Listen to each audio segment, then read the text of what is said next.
song very much, and many others. Are you at work right now? If so, we are helping you get into the team spirit, because happy music, like Brown Eyed Girl and other upbeat ditties, actually make coworkers contribute more, and they become more cooperative, according to a new study out of Cornell. So how do they know? Researchers played songs like Yellow Submarine by the Beatles or Walking on Sunshine, that upbeat ditty by Katrina and the Waves, for subjects, and it boosted their productivity and made them perform better as a team.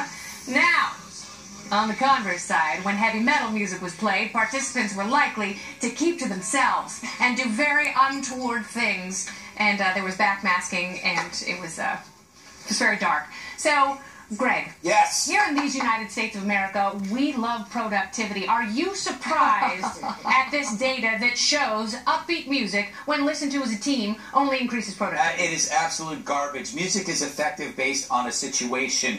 You don't want to hear Slayer in a restaurant, but it is Rain and Blood is great for running. You know what I'm more interested in, though, is why do you get sick of a song that you love? Like, let's say in June you hear a great song, and then by August you never want to hear it again. The song itself has not changed. Nothing, there's no chemical change, electrical change in the song. So that means there has to be a chemical change or electrical charge change in your brain over time, which suggests that when you are listening to music, your brain has changed, meaning that you are not really yourself anymore. No, it's true. If you music, remember when you first hear a song, you listen to it over and over and over again, and you never want to hear it again. That means that your actual self has been altered permanently. I'm very impressed. What's your favorite song, though? What is your favorite song? Permanent?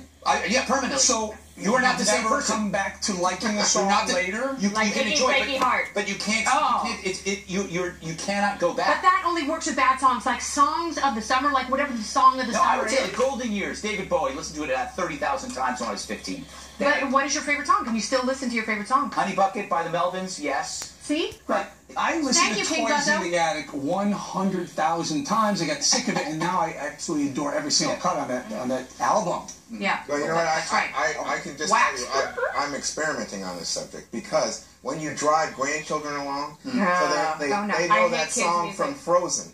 Oh, you really want to let it go, and by that I mean life. Oh my God, 4-year-olds, not only do they like it, they keep singing it.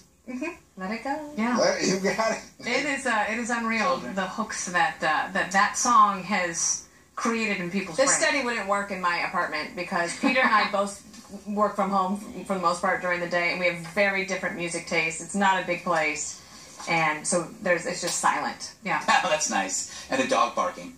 No, he doesn't bark. Really? What was a song in the green room or in the makeup room that they played, and you said now we're stuck with it? Oh, Hotel California, because it gets in your head and it never leaves. I mean, Eric, you can check out anytime you like, but you can never leave. That's right. There's a reason we were playing that. Yeah, I still contend that good songs you never get sick of. One More Thing is up next.